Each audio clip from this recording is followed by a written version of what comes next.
সুপ্রিয় দর্শক, আমি আহমেদ সালেহিন স্বাগত জানাচ্ছি আজকের সম্পাদকীয়তে।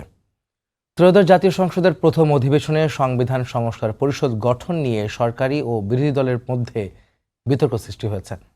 স্বরাষ্ট্রমন্ত্রী সালাউদ্দিন আহমদ এই পরিষদের আইনি অস্তিত্ব নিয়ে প্রশ্ন তুলেছেন।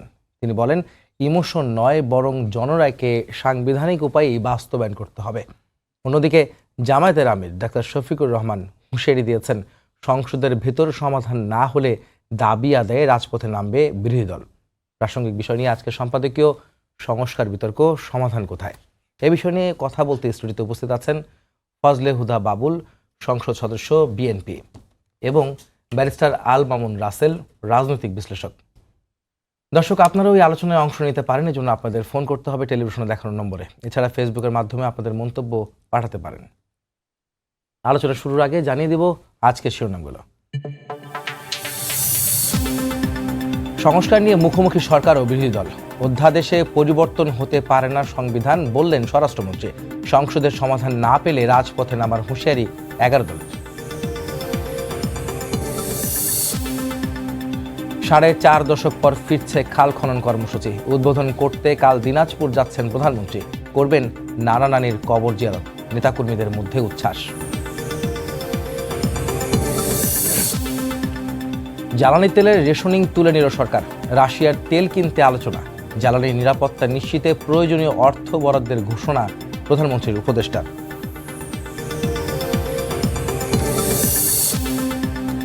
ঈদযাত্রা রেলপথে ঘরমুখী মানুষের ভিড়। সময় মতোই ছাড়ছে ট্রেন, বিনা টিকিটে প্রবেশে বাধা নিষেধ।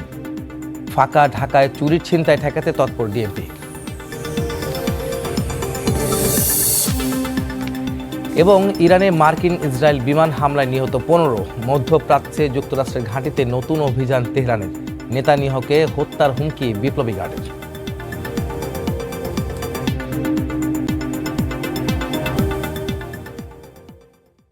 দর্শক, নির্বাচনের পর সংসদ অধিবেশনে বসছে এবং আজকে দ্বিতীয় দিনের মতো অধিবেশন চলেছে। প্রথম অধিবেশনের দ্বিতীয় দিন চলেছে আজকে। সেখানে কিন্তু প্রশ্ন এসেছে সংবিধান সংস্কার পরিষদ গঠন এবং তার অধিবেশন ডাকা নিয়ে বিরোধী দলের একটি দাবি রয়েছে। সেই সঙ্গে সরকারের পক্ষ থেকে, অর্থাৎ সরকার দলের সাংসদরাও বলছেন যে আইনি অস্তিত্ব নেই, সেই কারণে এখনই ডাকা যাচ্ছে না। সেই সব বিষয় নিয়ে একটি সংকট বা একটি অস্থিরতা যে সংসদে আমরা দেখতে পাচ্ছি, সেখানে রয়েছে সংস্কার বিতর্ক। সমাধান কোথায়, সেই বিষয়ে আলোচনা করবো আমাদের দুজন অতিথির সঙ্গে। প্রথমে যেতে চাই ফজলে হুদা বাবুল। আপনি একটু বলবেন যে স্বরাষ্ট্রমন্ত্রী যে বলেছেন যে সংস্কার পরিষদের আইনি অস্তিত্ব নাই, যে প্রশ্ন তুলেছেন, আসলে কেন এই প্রশ্ন তুললেন তিনি? ধন্যবাদ সময় টিভির সকল দর্শক, কলাকৌশলী এবং আহমেদ সালেহিন ভাই আপনাকে এবং সহ আলোচক। আপনাকেও ধন্যবাদ। ব্যারিস্টার রাসেল, বিশ্ববিদ্যালয়ের আমার অ্যালামনাই। বিষয় যেটা তুলেছেন এটা তো সরকার ক্লিয়ার করেছে, কিন্তু আজকে মহান জাতীয় সংসদের দ্বিতীয় অধিবেশন ছিল, দ্বিতীয় দিনের মতো অধিবেশনে আজকে যে এজেন্ডাগুলো ছিল, একটা প্রশ্ন উত্তর পর্ব, আরেকটা ছিল হচ্ছে আপনার মাননীয় রাষ্ট্রপতির ভাষণের উপর ধন্যবাদ প্রস্তাব। এই এজেন্ডাগুলো আগে থেকেই দেয়া হয়ে থাকে, সেভাবেই দেয়া ছিল এবং সেভাবে সংসদ শুরু হয়েছিল। হঠাৎ করে মাঝে দিয়ে মানে কোনো ধারাই যেটা পড়ে না, পয়েন্ট অফ অর্ডারও না, বা 71 ধারাও না, 42 ধারাও না, কিন্তু আজকে বিরোধী দলের যিনি সংসদের নেতৃত্ব দেন ডাক্তার শফিকুর, উনি হঠাৎ করে দাঁড়িয়ে হঠাৎ করে একটা দাবি তুললেন সেই সংবিধান সংস্কার পরিষদের শপথ নিয়ে। এটা নিয়ে যখন স্পিকার তাকে বললেন যে এটা যদিও নিয়মে পড়ে না, কিন্তু আমি আপনাকে সময় দিব প্রশ্নোত্তর পর্বের পরে। তো উনি বারবার বলতেছিলেন আজকেই সময় দিব। তো মাননীয় স্পিকার তখন বললেন আপনাকে আজকেই সময় দেওয়া হবে এবং আপনি 1 ঘন্টা দেরি করেন।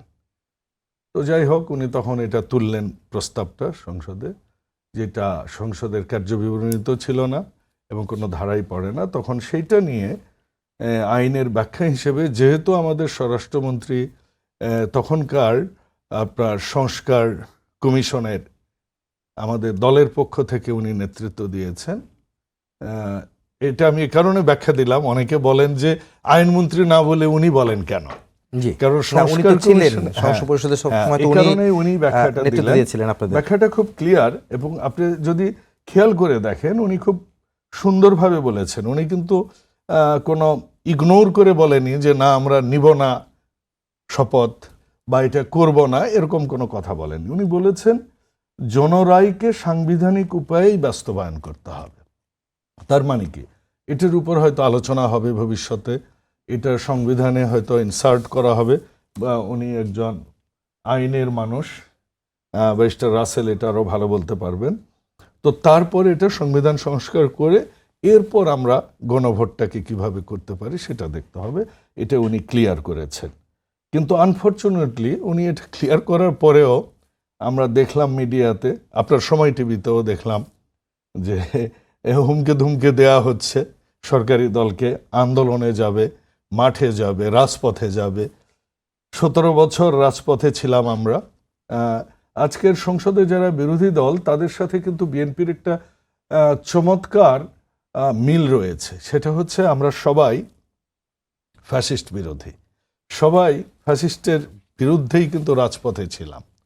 এখন কিন্তু এই মুহূর্তে আপনি যদি আমাকে প্রশ্ন করেন, আমি একজন নতুন সাংসদ, এবারে প্রথমবারের মতো গিয়েছি, এই জন্য অবশ্যই আমি মহাদেবপুর বদলগাছীর সকল স্তরের সকল জনগণকে কৃতজ্ঞতা জানাই যে ল্যান্ডস্লাইড প্রত্যেকটা ইউনিয়নে আমাকে তারা ফার্স্ট করেছে এবং ব্যাপক ব্যবধানে আমি জয়ী হয়েছি। এর কৃতিত্ব সম্পূর্ণ বিএনপি এবং সকল অঙ্গ সংগঠন এবং সাধারণ মানুষ যারা আমাকে ভোট দিয়েছে তাদের সবাইকে দিতে হবে, এই জন্য তাদের কাছে কৃতজ্ঞতা। এবং আপনার মাধ্যমে সবাইকে আমি অগ্রিম ঈদ মোবারক জানাই, কারণ সময় হয়তো মিডিয়াতে আর পাবো না।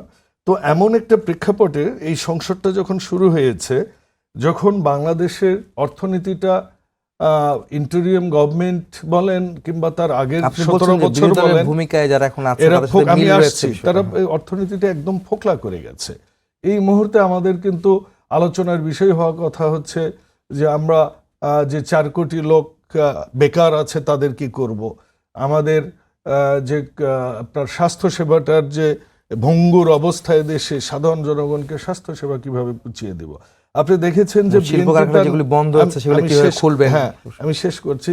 আপনারা এখানেও দেখলাম যে প্রায় 4.5 দশক পর আমরা খাল খনন শুরু করছি, কিন্তু এর পাশাপাশি আপনি দেখেন যে আমাদের এই মুহূর্তে বাংলাদেশের প্রাইম ইস্যু কি হওয়া উচিত, মধ্যপ্রাচ্যের যে শ্রমিকরা ফেরত আসবে কিংবা এর অনেক অঘটন ঘটবে, এই যুদ্ধ আগামী 2-1 সপ্তাহের মধ্যে বন্ধ হবে বলে মনে হচ্ছে না, এখানে আমাদের জ্বালানি সংকট, এই নিয়ে যদি সংসদের যদি বিরোধী দল সরকারের জন্য কোনো পরিকল্পনা দিত যে আপনারা এইভাবে করেন, এই মুহূর্তে জাতীয় ঐক্যটা যে এত বেশি দরকার আমাদের, যে সাধারণ মানুষ কিন্তু আমাদের সংসদের খ্যাসখ্যাসি দেখতে চায় না। সাধারণ মানুষ আমাদের এখন দেখতে চায় যে তারা নিরাপদে আছে কিনা, তাদের কনভেন্সটা ঠিক আছে কিনা, তারা যাওয়া আসার জন্য গাড়ির তেলটা পাচ্ছে কিনা, তারা পাবলিক ট্রান্সপোর্ট পাবে কিনা, তারা বিদ্যুৎটা পাচ্ছে কিনা। এই মুহূর্তে আমাদের সেটা হচ্ছে জরুরি জনগুরুত্বপূর্ণ বিষয় হওয়া উচিত। এবং সেই ক্ষেত্রে বিরোধী দল যদি সরকারি দলকে সহায়তা করে, আমার মনে হয় সেটাই দেশের জন্য ভালো হবে, জনগণ পজিটিভলি নিবে। তার পাশাপাশি বলতে চাই যে দেখুন, সংস্কারের কথা যদি বলেন, বিএনপি তো প্রেসিডেন্সিয়াল ফর্ম থেকে সংসদীয় ফর্মে বিএনপি নিয়ে এসেছে, একদলীয় শাসন থেকে আপনার বহুদলীয় গণতন্ত্র, যেটার থেকে এই জামাতি ইসলামের রাজনীতি করার শুরু। কারণ শহীদ প্রেসিডেন্ট জিয়াউর রহমান 75 পরবর্তী কিন্তু এই আপনার সকল রাজনৈতিক দলকে মুক্ত করে দিলেন যে আপনারা রাজনীতি করেন। এখানে অনেক প্রশ্ন, অনেক কথা, অনেকে অনেক কিছু বলেন বিএনপিকে সংস্কার করে নিয়ে, আবার কেউ কেউ বলেন যে আমরা কিন্তু বিএনপি কিন্তু আওয়ামী লীগকে, এই ফ্যাসিস্টকে যতগুলো বিএনপির থেকে মামলা হয়েছে অন্য কোনো দল কিন্তু মামলা করেনি ভোটের আশায়, কিন্তু আমরা কিন্তু ভোটের দিকে তাকাইনি। আমরা চেয়েছিলাম জামাত ইসলাম যেন আমাদের সাথে এই ব্যাপারে ঐকমত্য পোষণ করে, যে আমরা আওয়ামী লীগকে চেয়েছিলাম যে জনগণের দ্বারা প্রত্যাখ্যাত হোক এবং আদালতের মাধ্যমে তারা নিষেধ হোক। কিন্তু ইন্টেরিয়ম গভর্নমেন্ট নিশ্চয়ই কোনো উদ্দেশ্যমূলকভাবে তাদেরকে এইটা মানে এক্সিকিউটিভ অর্ডারে তাদেরকে নিষিদ্ধ ঘোষণা করেন, যেটা কিন্তু বিএনপির আদর্শিক রাজনীতি না। বিএনপির আদর্শিক রাজনীতিটা হচ্ছে, দেখুন জাতীয় পার্টি এই নির্বাচনে কিন্তু অলমোস্ট বাতিল হয়ে গেছে। বিএনপি এটাই চায়, জনগণের দ্বারা জনগণের জন্য এবং আমি জনগণের আপনার কথা বুঝতে পেরেছি। আমি একটু মাধ্যমে যেতে চাই আলমামুন রাসেলের রাজনৈতিক কাছে। দলগুলো যেন আমি আপনার কাছে আবার আসবো। মূল্যায়ন রাসেল, করতে হয়। আপনি একটু বলবেন যে আসলে যে ভাই যেটা বললেন, বাবুল ভাই যে প্রশ্নটা ওনাকে করা হয়েছিল, যে স্বরাষ্ট্রমন্ত্রী যে সংসদ পরিষদে আইনি অস্তিত্ব নিয়ে যে প্রশ্ন তুলেছেন, কেন করেছেন সে প্রশ্ন আমি তাকে করেছিলাম। তিনি বলেছেন যে স্বরাষ্ট্রমন্ত্রী সে ব্যাখ্যা সংসদ দিয়েছে। আপনার কাছে কি মনে হয় যে আসলে আপনি তো আইনের লোক, আইনের অস্তিত্ব নেই যখন বলা হচ্ছে, এটা কতটা যুক্তিযুক্ত? জি, অসংখ্য ধন্যবাদ সালিম ভাই চমৎকার প্রয়াসে আমাকে যুক্ত করার জন্য, সাথে আমার সহ প্যানেলিস্ট, আমার বিশ্ববিদ্যালয়ের বড় ভাই এবং প্রথম সংসদ সদস্য হয়েছেন, এই জন্য ওনাকে অভিনন্দন জানাচ্ছি। সাথে যারা দর্শক আছে তাদেরকে শুভেচ্ছা জানাচ্ছি। জি, প্রথম কথা হচ্ছে, আমরা তো সংবিধানে দোহাই দিচ্ছি। সংবিধানের দোহাই দেওয়া এটা আগুন নিয়ে খেলার মতো। ইতিপূর্বে ফ্যাসিস্ট সরকার সংবিধানের দোহাই দিয়ে আগুন নিয়ে খেলেছে। আমি উইথ ডিউ রেসপেক্ট বিএনপির প্রতি সম্মান রেখে বলছি, সংবিধানের দোহাই দেওয়া ঠিক হবে না। কারণ সংবিধানের উপর দিয়ে এই যে সরকার নির্বাচিত হয়েছে, সংবিধানের উপরে দাঁড়িয়ে হয়নি। আপনি দেখেন, আপনি সংবিধানের দোহাই দিচ্ছেন। আপনি যখন সংবিধানটা এই সংসদ প্রথম দিন শুরু করেছেন, আপনি কি সংবিধানের লগে শুরু করতে পেরেছেন? সংবিধানে আপনার প্রথমে আপনি কি করলেন? সভাপতি নির্বাচন করলেন, সভাপতি। আপনি কি বলেন তো, সংবিধানে যে সংসদে যে আপনি প্রথম সভাপতি নির্বাচন করলেন, এটা কি কোনো সংবিধানে আছে? কোনো সংবিধানে আছে? কোন আইনে আছে? নেই, কোনো আইনে নেই। আইনে কি আছে? আইনে আমাদের 74-এ আছে। যদি কোনো সংসদ ভেঙে যায়, তাহলে পূর্বের সংসদের যিনি স্পিকার থাকবেন তিনি নতুন সংসদের স্পিকার হবেন। আর আপনি বলবেন স্পিকার তো নেই, কোথায় গেছে স্পিকার? স্পিকার তো আছে, শামসুল হক টুকু সাহেব জেলে আছে। আপনি তো তাকে সংবিধানের ধারাবাহিকতা, আপনি তো সংবিধানের ধারাবাহিকতা মানার জন্য, আপনি যদি সংবিধানে দোহাই দিচ্ছেন, তাহলে আপনার দরকার ছিল তাকে প্যারেলালি মুক্তি দিয়ে সংসদটা শুরু করা সাংবিধানিকভাবে। কিন্তু আপনি তখন করলেন না, আপনি সভাপতি নির্বাচন করলেন। এটা আপনি কিভাবে করলেন? এটা আপনি প্রেসিডেন্ট ব্যবহার করলেন, উদাহরণ ব্যবহার করলেন। 1973 সালে প্রথম সংসদে আব্দুর রশিদ তর্কবাদীকে প্রথম সভাপতি করা হয়। আপনি ওইটার প্রেসিডেন্ট নিয়ে আসলেন, কিন্তু আপনি জানেন ওইটা ছিল প্রথম সংসদ, এখন কিন্তু প্রথম সংসদ না। তাহলে আপনি সাংবিধানিক ধারাবাহিকতা চাচ্ছেন। যদি সংবিধানের ধারাবাহিকতা হয়, তাহলে তো আপনি এভাবে সভাপতি করতে পারেন না। আপনি ডেপুটি স্পিকারকে এনে স্পিকার করে, আপনি তাকে স্পিকার করে এই সাংবিধানিক ধারাবাহিকতার জন্য আপনি কন্টিনিউ করতে পারতেন। আপনি দেখেন, এখন এই যে জুলাই সংস্কার আদেশ বলে যেটা অসাংবিধানিক, হ্যাঁ, আপনি দেখেন এটাও প্রেসিডেন্ট কোথা থেকে আসবে? আপনি জানেন 1991 সালে একটা ক্রাইসিস তৈরি হয়েছিল গণ অভ্যুত্থানের পরবর্তীতে। জি, ওই সময় প্রধান বিচারপতি শাহাবুদ্দিন সাহেবকে নিয়ে এসে আপনি উপরাষ্ট্রপতি বানালেন। কিন্তু অথচ আমাদের সংবিধানে বলা আছে, আপনি যদি যিনি লাভজনক কোনো প্রতিষ্ঠানে থাকবে তিনি রাষ্ট্রপতি উপরাষ্ট্রপতি হতে পারবে না। এটা সংবিধানের সম্পূর্ণ ভায়োলেশন। এরপরেও solemn expression of will of people, আমাদের সংবিধানের আর্টিকেল 7 সুপ্রিমেসি অফ কনস্টিটিউশন, মানে জনগণের অভিপ্রায়, চরম অভিপ্রায়ের কারণে আপনি সেদিন লাভজনক প্রতিষ্ঠানে থাকা সত্ত্বেও জনগণের ম্যান্ডেট, জনগণের অভিপ্রায়ের কারণে আপনি সেদিন তাকে কি বানালেন? উপরাষ্ট্রপতি বানালেন। এরপর তত্ত্বাবধায়ক সরকারের প্রধান বানালেন। তাহলে আপনি তখন তো বলতে পারতেন। এরপর ফলাফল কি হয়েছে? এটার ফলাফলে, তত্ত্বাবধায়ক সরকারের ফলাফলে বিএনপি ক্ষমতা আসছে। বিএনপি 140টা সিট পেয়েছে। 10টা সিটের জন্য আওয়ামী লীগ আটকে আছে, বিএনপিও আটকে আছে। সেদিন জামাত নিঃস্বার্থভাবে, একটু আগে হুদায়বা বললেন না, জামাতকে রাজনীতি করার সুযোগ দিয়েছেন। সেদিন জামাত নিঃস্বার্থভাবে কোনো ধরনের শর্ত ছাড়া আমাকে মন্ত্রী দিতে হবে, আমাকে 2টা মন্ত্রী দিতে হবে, 5টা মন্ত্রী দিতে হবে, জামাত বলেনি। শুধুমাত্র মনে করেছে বিএনপি পারবে বাংলাদেশটাকে সুন্দর করার জন্য। তখন সেদিন নিঃস্বার্থভাবে 10টা আসন দিয়ে জামাত 18টা আসন পেয়েছে। যুক্ত হয়ে বিএনপি ক্ষমতা আসছে। সেদিন 3 জোটের একটা রূপরেখা হয়েছে। সেই রূপরেখা সত্য ছিল। সেই রূপরেখার সত্য ছিল কি জানেন? সেই রূপরেখা সত্য ছিল একটা নিরপেক্ষ সরকারের অধীনে নির্বাচন হইতে হবে। বিএনপি সেদিন ক্ষমতা আসার পরে এটাকে অস্বীকার করেছে, সংবিধান এটাকে করে নাই। তারপরে কি হয়েছে? 96 ইলেকশন, একতরফা 96 ইলেকশনটা করেছে। আপনি এর ফলাফল কি দেখেছেন? বড় যখন আন্দোলন হয়েছে তখন এই সরকার গঠন করে মাত্র 15 দিনের মাথায় সংবিধান সংশোধন করে তত্ত্বাবধায়ক সরকার আবার অন্তর্ভুক্ত করলেন। তার মানে আমরা বিএনপির ইতিহাস আমরা কি দেখি? আমরা বিএনপির ইতিহাস দেখি, ওনার হচ্ছে যখনই ক্ষমতা আসে ক্ষমতা আঁকড়ে ধরার একটা চেষ্টা হয়। আপনি 2001-এর পরবর্তীতে আপনি কি দেখেছেন? 2001-এর পরবর্তী তত্ত্বাবধায়ক সরকার, আপনার বাধ্য হয়ে তত্ত্বাবধায়ক সরকারটা মেনে নিলেন। 2001-এ ক্ষমতা আসার পরে আপনি জানেন আমাদের সংবিধানে আছে যিনি সর্বশেষ প্রধান বিচারপতি তিনি কি হবেন? তত্ত্বাবধায়ক সরকারের প্রধান হবেন। আপনি কি করলেন?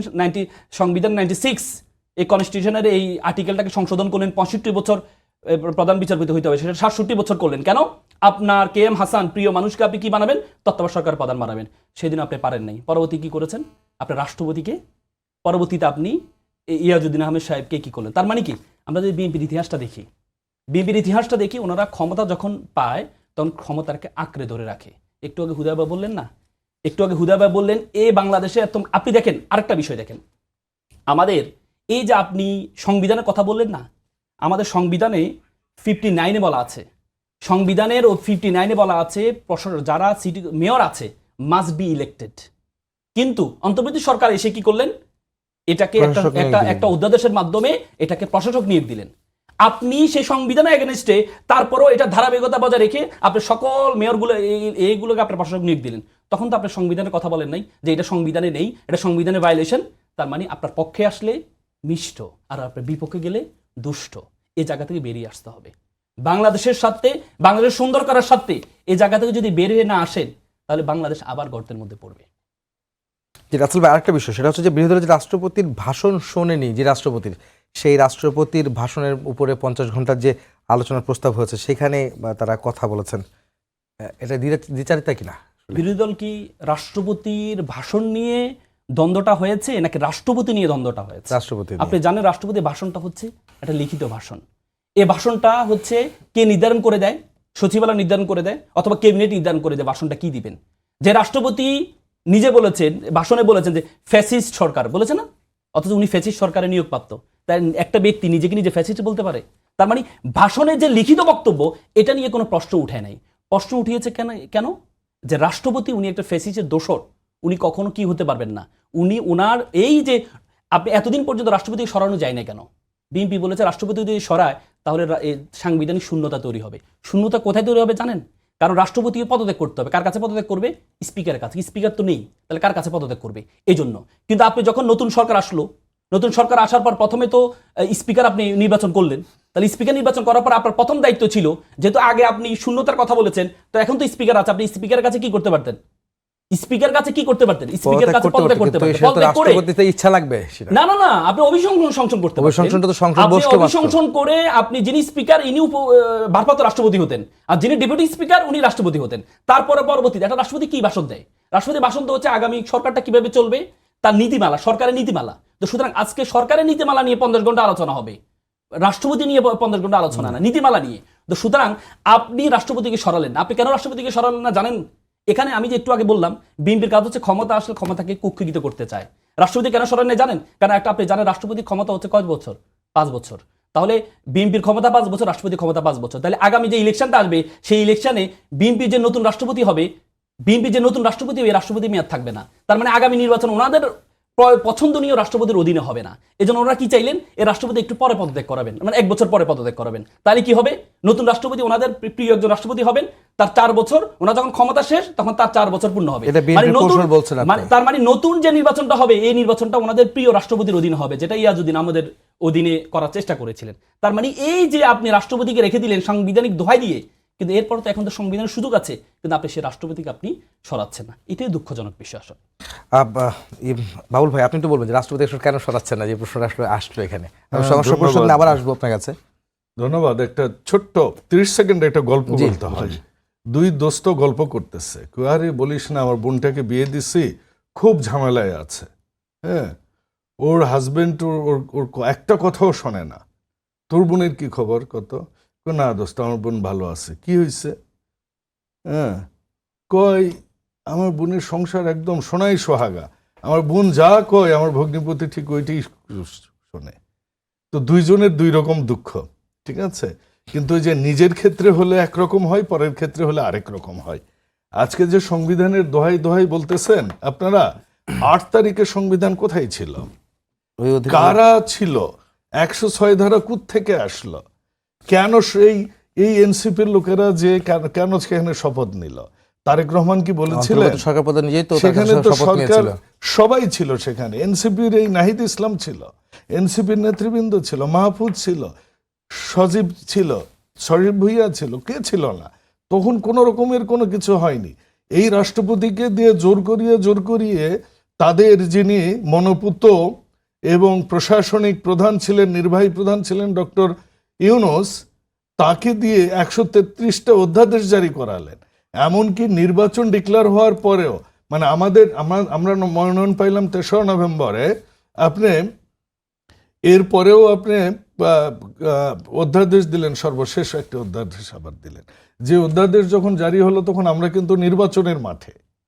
আমাদেরকে এই যে যারা সংবিধানের দোহাই দোহাই বলতেছে, বিএনপি যদি সংবিধানের ধারাই বলতো, যদি সংস্কারের এগনেস্টে থাকতো। আচ্ছা একটা কথা বলেন তো, মিডিয়াতে যত প্রকারের বিএনপির নোট অফ ডিসেন্ট নিয়ে কথা হয়েছে, অন্য কোনো রাজনৈতিক দল কি কোনো নোট অফ ডিসেন্ট দেয়নি? সেগুলো নিয়ে কথা কয়টা আলোচনা হয়েছে? হ্যাঁ, আমরা জানি বিএনপি বড় দল, বিএনপিকে অ্যাটাক করবে, বিএনপিকে এগুলো সহ্য করতে হবে।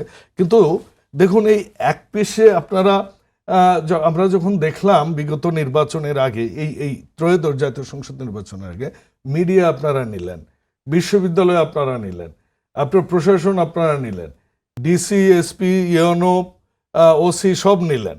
নেয়ার পরও যখন জনগণ যখন বিএনপিকে রায় দিল, তখন কথাবার্তা আপনাদের চেঞ্জ হয়ে গেল। এখন উনি আরেকটা প্রশ্ন তুলেছেন, প্রথম সভাপতি যে আব্দুর রশিদ তর্কবাগিসকে দিয়ে সে সময় যখন মরহুম প্রেসিডেন্ট শেখ মুজিবুর রহমান যখন এটা সংসদ শুরু করেছিলেন, তখনকার পরিস্থিতি আর এখনকার পরিস্থিতি কি একই নয়? আপনারা যখন আর্টিকেল 106 অ্যাপ্লাই করে আসলেন, তখন তো আপনাকে সংবিধান কন্টিনিউ করতে হবে। 1, 2, যখন আপনার স্পিকার নাই, ডেপুটি স্পিকার জেলে, তখন তো আপনাকে প্রেসিডেন্টস নিয়ে প্রিভিয়াস, এটা উনি লয়ের ছাত্র, উনি ভালো জানেন যে এইটা সারা পৃথিবীতে, এটা শুধু সাংবিধানিক ল না, যে কোনো লয়ের ক্ষেত্রে কাস্টমস, কনভেনশন, কনসেপ্ট, এগুলা অনেক সময় আইনের চেয়ে বড় হয়ে দাঁড়ায়। তো আমাদের সামনে যেখানে নজির আছে এবং এটা একসেপ্টেড, কেউ কোনোদিন কোর্টে চ্যালেঞ্জ করেনি, তো আমরা সেটা কেন ব্যবহার করব না? এবং সেটা হয়েছে যখন, তখন কিন্তু বিরোধী দলের প্রত্যেকেই, কিন্তু এমনকি বিরোধী দলের উপনেতা ডাক্তার তাহের তখন দাঁড়িয়ে কিন্তু এটাকে স্বাগত জানিয়েছেন। যখন দুই পক্ষই যখন এক হয়ে গেছেন, এটাকে মেনে নিয়েছেন। আমি জানি না ব্যারিস্টার রাসেলের এখানে সমস্যাটা কোন জায়গায়। বিষয়টা কি জানেন? বিষয়টা হচ্ছে, আপনার যদি পছন্দ না হয়, আপনি 100 রকমের ভুল ধরতে পারেন। আর আপনার যদি মনে করেন যে আপনি ভালো কিছু করতে চান, তখন আপনি সহযোগিতা করবেন, ভুল ধরিয়ে দিবেন, কিন্তু ভুলকে নিয়ে রাজনীতি করবেন না। আজকে আমি একটা প্রশ্ন, 96 ইলেকশনের কথা এসেছে। 96 15 ফেব্রুয়ারি যে নির্বাচনটা ছিল, এটাকে কিন্তু আপনার গণতান্ত্রিক ধারাকে এবং এই সংসদীয় ধারাকে, এটাকে অক্ষুণ্ণ রাখার জন্য কিন্তু এই ইলেকশনটা হয়েছে, কেয়ারটেকার আইনটা করার জন্য। এখন এই নির্বাচন দিয়ে যদি বিএনপি রুল করত পুরো সময়টা, এবং সেখানে মানুষ খুন করে ফাসিস্ট হাসিনা যেটা করেছে সেভাবে যদি করতো, তাহলে আপনি এটাকে ক্ষমতার আঁকড়ে ধরার কথা বলতে পারতেন। এখানে বিএনপি যদি ক্ষমতায় ধরতে পারছে, ক্ষমতার জন্যই লালায়িত হইতো, বিএনপি কিন্তু 5ই আগস্টের পর ক্ষমতা নিতে পারত। তারেক রহমান যায়নি এবং ক্ষমতার অংশীদারও হতে যায়নি। যারা ক্ষমতার জন্য লালায়িত, তারাই এর অংশীদার হয়েছে। জনগণের অভিপ্রায়ের কথা বলেছে। আমি বলি, জনগণের অভিপ্রায়, জনগণ তো ম্যান্ডেট দিয়েছে। জনগণ যাদেরকে ম্যান্ডেট দিয়েছে, সেই সার্বভৌম সংসদই তো সব ঠিক করবে। আপনারা যে অভিবাসনের কথা যেটা বলছেন, সেটা হচ্ছে, তাহলে আপনারা যদি অভিবাসনের কথাই আসেন, তাহলে আপনার বিপ্লবী সরকারে গেলেন না কেন আর্টিকেল 106 এর অধীনে আপনি গেলেন? আপনি অর্ধেকটা, আপনার যেটুকু ভালো লাগবে আপনি সেটুকু করবেন, আর যখন আপনার বিপক্ষে যাবে তখন সেটা আপনি করবেন না। কাজে মিষ্ট আর দুষ্টের যে উদাহরণটা আপনি দিয়েছেন, এটা আপনার ক্ষেত্রে আপনি প্রয়োগ করে দেখেন, তাহলে আপনি উত্তর পেয়ে যাবেন। বাংলাদেশ গর্তে পড়বে, এটা একটা ভালো কথা বলেছেন। দেখুন, মায়ের চেয়ে মাসির দরদ বেশি। এই বাংলাদেশের স্বাধীনতার ঘোষণা দিয়েছেন শহীদ প্রেসিডেন্ট জিয়াউর রহমান। এই বাংলাদেশে বহুদলীয় গণতন্ত্র এনেছেন শহীদ প্রেসিডেন্ট জিয়াউর রহমান। এই বাংলাদেশে অর্থনৈতিক রিফর্ম করেছে, কৃষি রিফর্ম করেছে শহীদ প্রেসিডেন্ট জিয়াউর রহমান। এই বাংলাদেশে ম্যাডাম 2বার গণতন্ত্র যখনই খাদে পড়েছে, তখনই দুইবারই ম্যাডাম খালেদা জিয়া গণতন্ত্রকে পুনরুদ্ধারের জন্য সর্বাগ্রে উনি চেষ্টা করেছেন। ওই যে উনি তো তার জীবনই দিলেন এই 17 গণতন্ত্রের কারণে। কাদম্বিনী মরিয়া প্রমাণ করিল, কাদম্বিনী মরে নাই। আপনারা আসলে কি চান?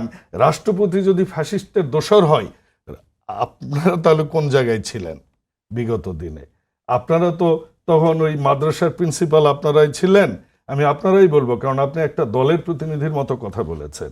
আপনারা তো বিশ্ববিদ্যালয়ের দায়িত্ব আপনারা নিয়েছেন, ওসি ডিসি সব জায়গায় আপনারা সেই গুপ্তভাবে ছিলেন, পরবর্তীতে আপনারা আপনাদের চেহারা প্রদর্শন করেছেন। বিএনপি সবসময় জনগণের উপর ভিত্তি করে এবং জনগণের জন্যই রাজনীতি করে। তার প্রমাণ হচ্ছে আপনি দেখেছেন আমরা যেটা নির্বাচনী ইস্তেহার দিয়েছি, আমরা কিন্তু মানুষের নখের দাগ পর্যন্ত শেষ হয়নি, আমরা আমাদের কর্মসূচি শুরু করেছি, খাল কাটা শুরু করেছি। 38,000 মানুষকে আমরা ইতিমধ্যে ফ্যামিলি কার্ডের মাধ্যমে তাদের ভাতা দিয়েছি। আমরা মাতৃকালীন ভাতা, বিধবা ভাতা, বয়স্ক ভাতা, প্রতিবন্ধী ভাতা আমরা প্রায় 25% আমরা ইতিমধ্যে ইনক্রিজ করেছি। আমরা সাধারণ জনগণের জন্য কাজ করতে আসছি।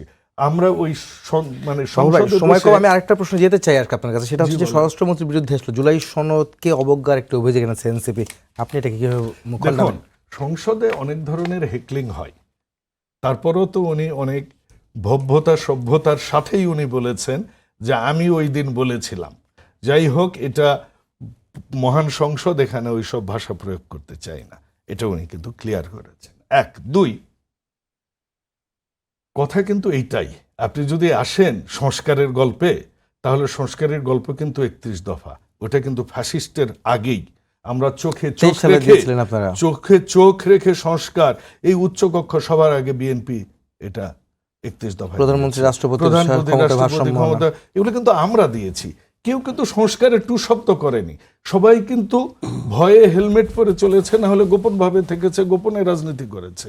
আমি যখন 28শে অক্টোবরে যখন টিয়ার শেল খাই নয়াপল্টনে, তারপর কিন্তু আমরা দেখেছি সাউন্ড গ্রেনেড খাওয়ার পর আমরা দেখেছি কিন্তু পাশে ফুকরাপুলে কিন্তু সুন্দর করে একটা দল জনসভা করেছে।